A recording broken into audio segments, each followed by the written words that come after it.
ট্রেনের সিটে বসে বাইরের দিকে তাকিয়ে আছে এবং নিজের নতুন গল্পের ব্যাপারে ভাবছে হৃদয়। কাজের ফাঁকে টুকটাক লেখালেখি করে সে। এভাবে অনেকক্ষণ ভাবার পর একটা গল্প তার মাথায় আসলো। এরপর হৃদয় লিখতে শুরু করলো। একটু পর হৃদয়ের সামনের সিটে একটা ছেলে এসে বসলো। কিছুক্ষণ পর হৃদয় খেয়াল করলো তার সামনে বসা ছেলেটা নিঃশব্দে কাঁদছে। এটা দেখে হৃদয় লেখা বন্ধ করে ছেলেটাকে জিজ্ঞেস করলো, কি ব্যাপার, আপনি কাঁদছেন কেন? কি হয়েছে? ছেলেটা হৃদয়ের কথা জবাব না দিয়ে চুপচাপ বসে আছে।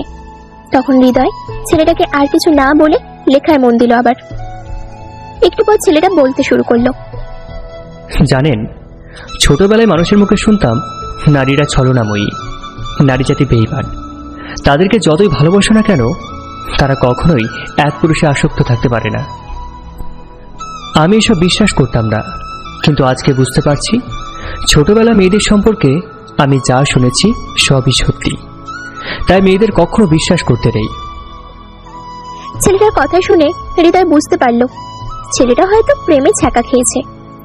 এরপর হৃদয় ছেলেটাকে বলল, আপনার এমন মনে হওয়ার কারণটা কি জানতে পারি? আমি একটা মেয়েকে অনেক ভালোবাসতাম। 2 বছর আমাদের মধ্যে সম্পর্ক ছিল, কিন্তু এতটা ভালোবাসার পরেও মেয়েটা আমার সাথে বিশ্বাসঘাতকতা করলো। কিভাবে? কয়েক মাস আগে আমি ওকে একটা ছেলের সাথে দেখেছিলাম। পরে যখন আমি ওকে ছেলেটার ব্যাপারে জিজ্ঞাসা করলাম, তখন ও আমাকে বলেছিল ছেলেটা নাকি ওর ফ্রেন্ড। সেদিন আমি ওর কথা বিশ্বাস করেছিলাম। এরপর থেকে ও আমার প্রতি অমনোযোগী হতে থাকে। আগের মতো আবার খোঁজ নিত না। প্রথম ফোনে কথা বলতে বলতে রাত পার হয়ে যেত, তাও ফোন ডাকতো না। অথচ এখন ফোন করলে কয়েকটা কথা বলেই ফোনটা রেখে দেয়। প্রায় 1 সপ্তাহ যাবৎ ও আমার ফোন রিসিভ করছিল না, মেসেজেরও কোনো রিপ্লাই দিচ্ছিল না। কয়েকদিন আগে আমি জানতে পারলাম ওরা দুজন সম্পর্কে জড়িয়েছে। তো আপনি মেয়েটাকে জিজ্ঞেস করেননি? করেছিলাম। জবাবে ও কি বলেছিল জানেন? ও নাকি নিজেও জানে না কখন কিভাবে ছেলেটার সাথে সম্পর্কে জড়িয়ে পড়েছে। ওই ছেলেটার ভালোবাসা নাকি ওকে বাধ্য করেছিল আমাকে ভুলে যেতে। সাথে খুব অন্যায় হয়েছে। জানেন, আমি একটা মধ্যবিত্ত পরিবারের ছেলে। বাবার কাছ থেকে হাত খরচের যে কয়েকটা টাকা পেতাম সেটা আমার বাস ভাড়া দিয়ে শেষ হয়ে যেত। ওর সাথে সম্পর্ক হওয়ার পর আমি 3টা টিউশনি করাতাম, যাতে আমি ওকে ওর পছন্দ মতো জায়গায় নিয়ে যেতে পারি, ওর পছন্দের জিনিসটা ওকে কিনে দিতে পারি। আচ্ছা, আপনি যে লেখাপড়ার পাশাপাশি টিউশনি করতেন, এতে আপনার লেখাপড়ার ক্ষতি হতো না?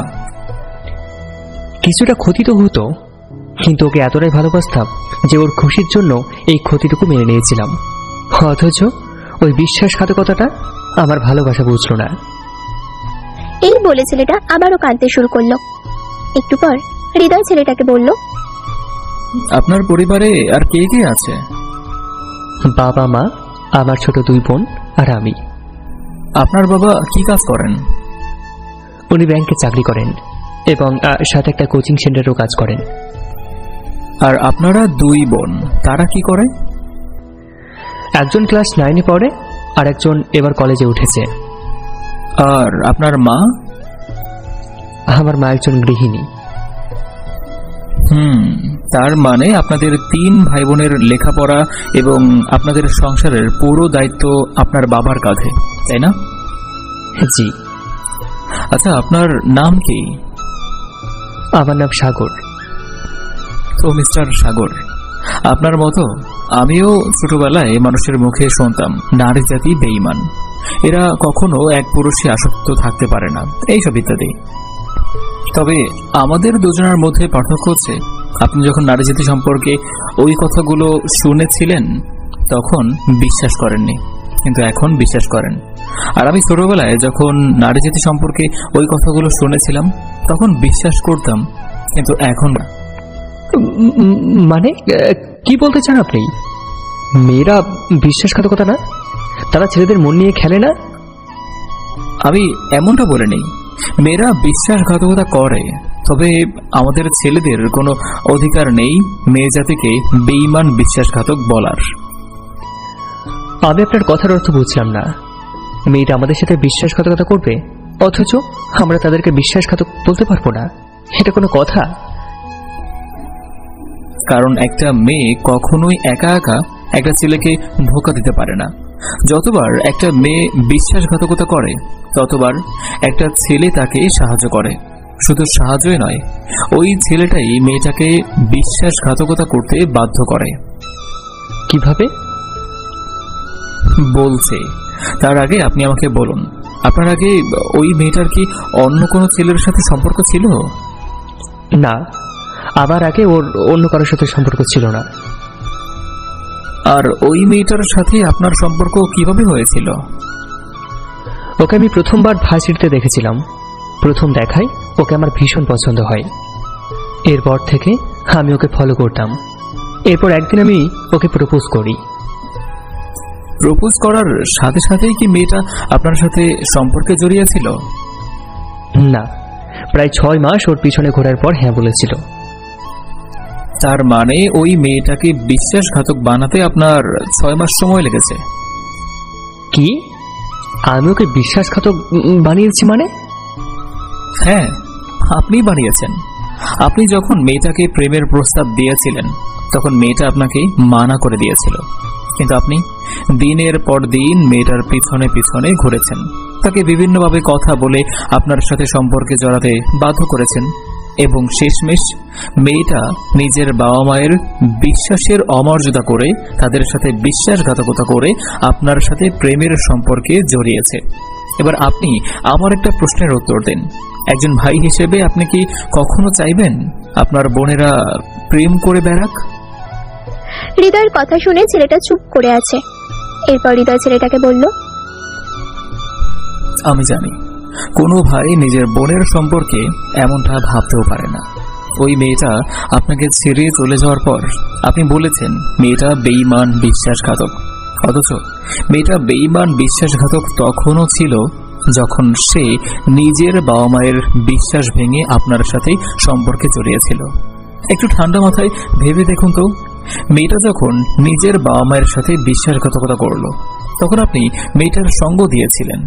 এরপর যখন মেয়েটা আপনার বিশ্বাস ভাঙল, তখন আপনার মতো আরেকটা ছেলে তার সঙ্গ দিয়েছিল। প্রতিবার একটা মেয়েকে বিশ্বাসঘাতকতা করার পেছনে একটা ছেলের হাত থাকে। আমরা তো প্রায় এমনটা হতে দেখি যে একটা মেয়ে নিজের স্বামী সন্তানকে ছেড়ে অন্য কারো হাত ধরে চলে গিয়েছে। এতে কোনো সন্দেহ নেই যে মেয়েটা একটা দুশ্চরিত্রা, কিন্তু মেয়েটা নিজের স্বামী সন্তানকে ছেড়ে যার হাত ধরে চলে গেল, সেও কিন্তু আপনার আমার মতোই একজন পুরুষ। সে তো জানতো মেয়েটা বিবাহিতা, সে কারো স্ত্রী, কারো মা। তাহলে সেই পুরুষটা কিভাবে পারলো আরেকটা পুরুষের কাছ থেকে তার স্ত্রীকে ছিনিয়ে নিতে? কি করে পারলো বাচ্চার কাছ থেকে তাদের মাকে ছিনিয়ে নিতে?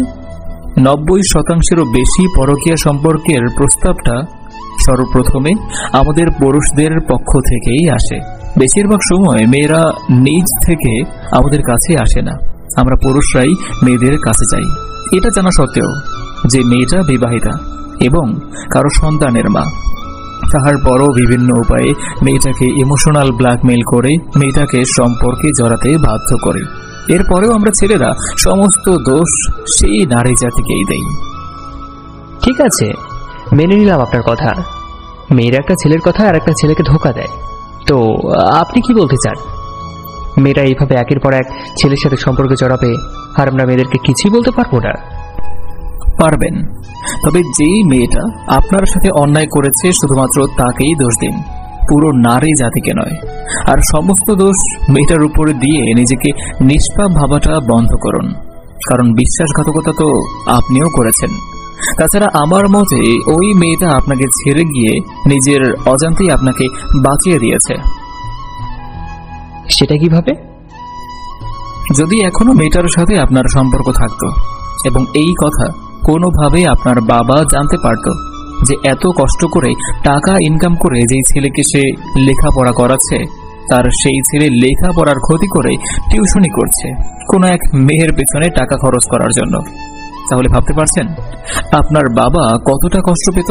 একটাবার ভেবে দেখুন তো, আপনি মেয়েটার পিছনে এতদিন যাবৎ টাকা খরচ করে আসছিলেন, এখন মেয়েটা আপনাকে ধোঁকা দেওয়াতে আপনি কতটা কষ্ট পেয়েছেন। আপনার বাবাও তো আপনাকে বিশ্বাস করে নিজের কষ্টের উপার্জনের খরচ করছে, যাতে আপনি ভালোভাবে লেখাপড়া শিখে ভালো একটা চাকরি করতে পারেন এবং একদিন নিজের পরিবারের দায়িত্ব নিতে পারেন। কিন্তু আপনি ভার্সিটিতে এসে লেখাপড়ার নামে প্রেম করছেন এবং সেই প্রেমের সম্পর্কের জন্য লেখাপড়ার ক্ষতি করে লুকিয়ে টিউশনি করছেন। আপনার কি মনে হয় না এসব করে আপনি আপনার বাবার সাথে বিশ্বাসঘাতকতা করছেন? ছেলে হিসেবে আপনার তো উচিত ছিল টিউশনের টাকা দিয়ে নিজের এবং নিজের লেখাপড়ার খরচ বহন করে নিজের বাবার কাঁধের বোঝাটা কিছুটা হলেও হালকা করার। অথচ দেখুন আপনি কি করছেন। নিজের বিবেকের কাছে একটা প্রশ্ন করুন তো, আপনার কি মনে হয় আপনি আপনার বাবা মায়ের একজন ভালো সন্তান হতে পেরেছেন? হৃদয়ের কথা শুনে ছেলেটা এবার শব্দ করে কান্না করতে লাগলো। কিছুক্ষণ কান্না করার পর ছেলেটা কিছুটা স্বাভাবিক হলো। এরপর হৃদয় ছেলেটাকে বলল, এখনো খুব বেশি দেরি হয়ে যায়নি। আপনার বাবা মা এসব বিষয়ে জানার আগে নিজের ভুলটা শুধরে নিন। মাথা থেকে ওই মেয়েটার চিন্তা বাদ দিয়ে লেখাপড়ায় মনোযোগ দিন। মনে রাখবেন, জীবনে প্রেম ভালোবাসা ততটাও জরুরি নয় যতটা জরুরি একজন ছেলে হিসেবে নিজের পরিবারের প্রতি নিজের দায়িত্বটা কি সেটা বোঝার। আজকে যদি আপনি বাবা মায়ের প্রতি নিজের দায়িত্বটা পালন করতে ব্যর্থ হন, তাহলে ভবিষ্যতে আপনি না পারবেন একজন ভালো স্বামী হতে, আর না পারবেন একজন ভালো বাবা হতে। হৃদয়ের কথা শুনে ছেলেটা নিজের চোখের পানি মুছল আর বলল, আপনাকে অনেক ধন্যবাদ। আজকে আপনি আমার চোখ খুলে দিলেন। সত্যি এর আগে আমি কখনো নিজের দায়িত্ব সম্পর্কে ভাবিনি। কিছুক্ষণ পর ট্রেনটা একটা স্টেশনে থামলো। এরপর ছেলেটা অর্থাৎ সাগর হৃদয়ের কাছ থেকে বিদায় নিয়ে ট্রেন থেকে নেমে গেল। সেদিনের পর থেকে সাগর আর কোনোদিনই নিজের প্রাক্তন প্রেমিকার কথা মনে করে মন খারাপ করেনি এবং টিউশনি করাও ছাড়েনি। দেখতে দেখতে প্রায় 4 বছর কেটে গেল। বর্তমানে সাগরের নিজের একটা কোচিং সেন্টার আছে, যেখানে সব মিলিয়ে প্রায় 400 জনেরও বেশি ছাত্রছাত্রী রয়েছে। সাগর বুদ্ধিমান ছিল, তাই অন্য সব ছেলেদের মতো প্রেমে ব্যর্থ হওয়ার পর নিজের কোনো ক্ষতি না করে নিজেকে শুধরে নিয়ে আজকে সাগর নিজের জীবনে সফল একজন ব্যক্তি। পরিশেষে আপনাদের সবার কাছে একটাই প্রশ্ন, আমাদের সমাজে বহু প্রচলিত একটা কথা রয়েছে, নারী জাতি নাকি বেঈমান। তাহলে বেঈমান মেয়েদের সঙ্গ দেওয়া সেই পুরুষদেরকে কি বলা উচিত?